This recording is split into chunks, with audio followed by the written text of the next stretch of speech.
Okay, here's my attempt at the second video.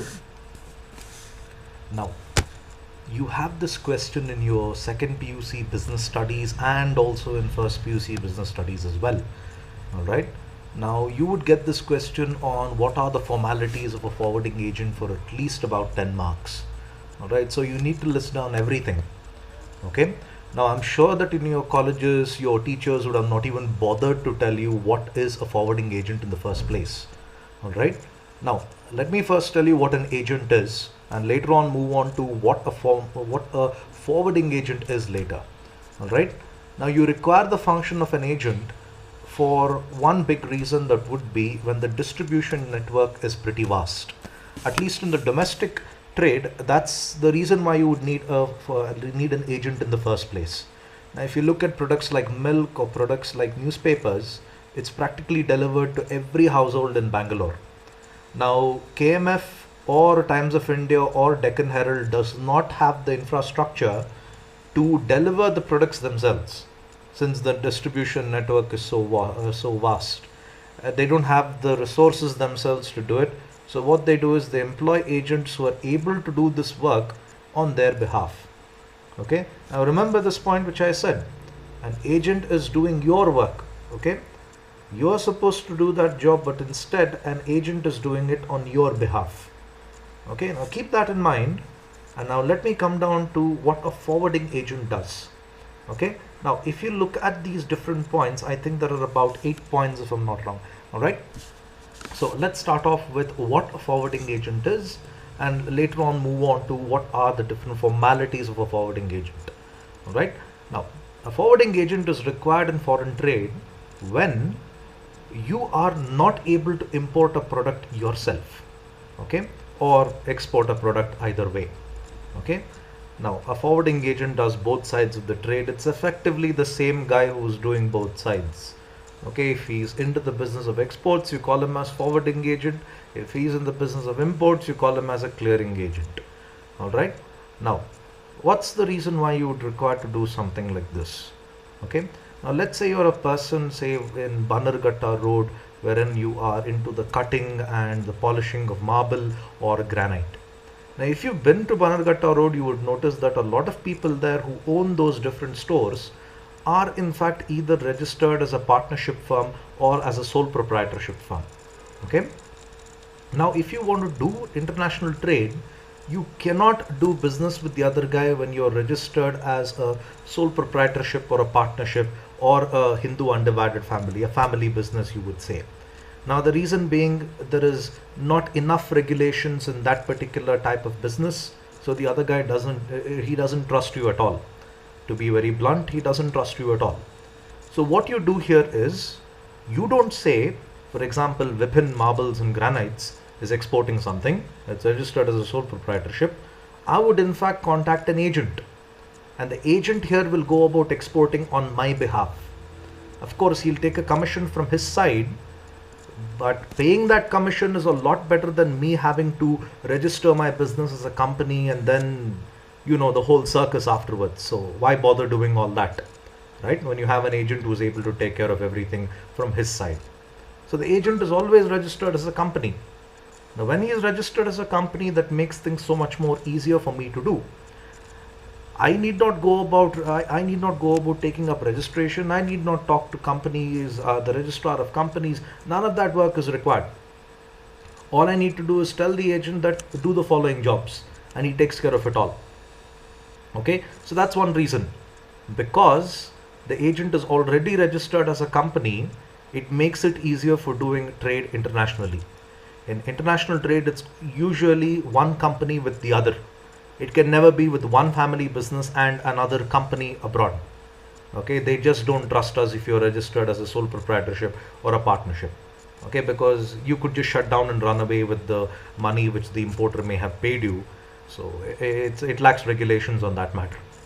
Okay, now let's look at formalities of a forwarding agent. I'll try to explain each point as slowly as possible. All right, and we can see, in fact, how I'm sorry, I got a text message on my phone, so I'll just switch it off. Yeah. Okay. Let's start off with obtaining the customs permit. Okay, the customs are a division of the central government. Okay, now you need to take permission from them when you're doing international trade, be it exports or imports. You still need to take permission from them. So all you need to tell them is, I'm exporting the following goods. Can you tell me yes or no whether I can do it or not? Okay, so that's the first thing that you have, obtaining the customs permit. Then secondly, obtaining the shipping order. Now shipping order here is a document wherein you need to buy real estate on a ship. Okay, now here is where the tricky part comes in. You may have noticed in some boxes, or even when you get onto Flipkart, they give you dimensions of the phone, or dimensions of a product. And when I say dimensions of a product, I mean they give you the complete dimensions, not just the length and breadth. They even go about giving you the height of the product. Now the reason is that because when you're importing, you cannot buy real estate on the ship like how you buy real estate in, say, Bangalore based on square feet. It doesn't work that way. Here you need to look at volume. Okay, that's the reason why you see one steel container being stacked on top of the other on these container ships. Okay, so you need to buy real estate on a ship. So depending upon what is the quantity of goods you're exporting, accordingly you need to purchase the appropriate value of real estate on board the ship. Okay, so there, obtaining the shipping order is effectively buying space on the ship to load your goods. Then the third one, completion of shipping bill and payment of export duty. Completion of shipping bill is just agreeing with the shipping agency that you want to do business with them, and they are agreeing to export your goods. They're agreeing to your goods to be loaded on board the ship. Okay, a shipping agency is nothing but a company that owns a ship. Okay, payment of export duty. Here is where another interesting part comes in. If you remember the previous months, the government of the government of Karnataka would give you exemptions on excise duty. However, government of India will not give you any exemptions on any taxes that you need to pay. You will have to go about paying export duty on the value of the goods which are leaving the country. Okay. Then payment of dock dues. A simple way to remember dock dues is that you have these crane operators who load and unload goods on the ship. Okay, so you need to pay their fees for having the goods being loaded on board the ship. Okay, if you look at a port, you have a lot of people who participate in the trade, be it directly or indirectly.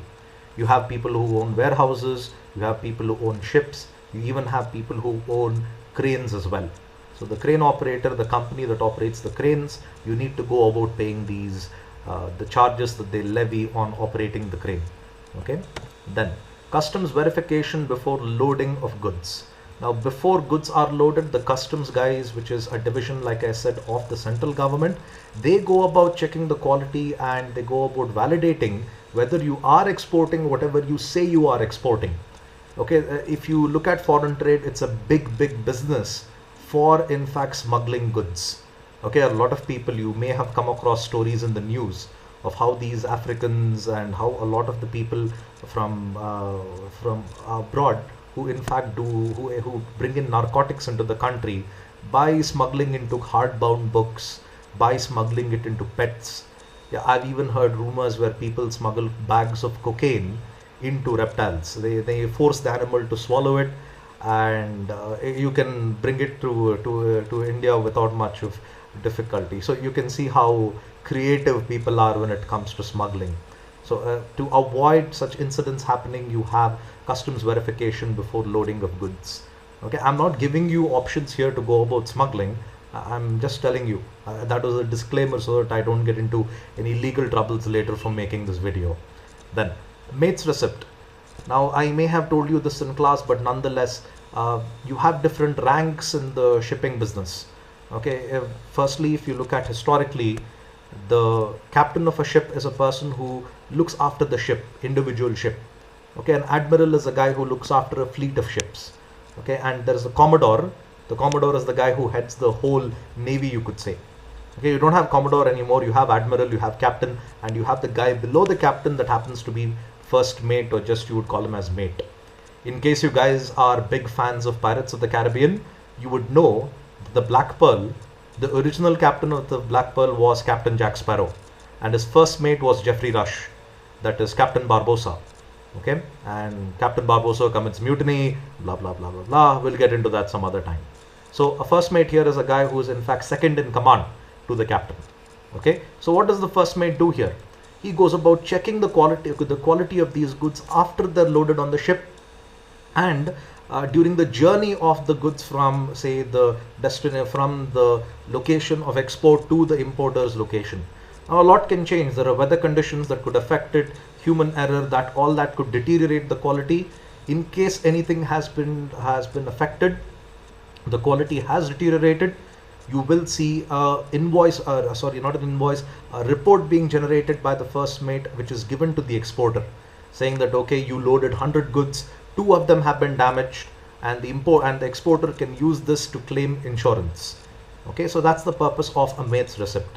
Then bill of lading. Now how do you say that this goods which you are in fact exporting is in fact belonging to the right person? Okay, now to show that who is the original owner of these goods, who's the actual guy who's purchased these goods, you have a document here called bill of lading. Now just imagine yourself at a port. Okay, you have dozens of ships there, many other importers as well who imported probably the same goods as you.